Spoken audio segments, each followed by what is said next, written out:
बिस्मिल्लाहिर्रहमानिर्रहीम। आज की आयत इन्ना लिल्लाहि व इन्ना इलैहि राजिऊन। इन्ना कुरान का हाई अकरेंस वर्ड है। इसके माने हैं बेशक या इंडीड। ये 1534 टाइम आपको कुरान में मिलेगा। जब इन्ना के आखिर में लफ्ज अलिफ जुड़ता है तो ये बनता है इंडीड वी, बेशक हम। लिल्लाहि, बिलोंग टू अल्लाह, अल्लाह के हैं। व इन्ना, ये वही लफ्ज है, सिर्फ एक इजाफी लफ्ज वाव है जिसका मतलब है एंड या और। व इन्ना, एंड इंडीड वी, और बेशक हम। इलैहि, इला कहते हैं टूवर्ड्स, टू, की तरफ।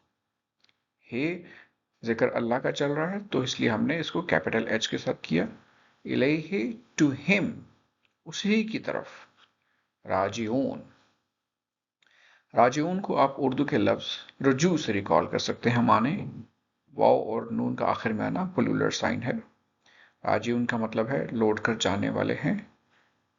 Indeed we belong to Allah and indeed we to him shall return.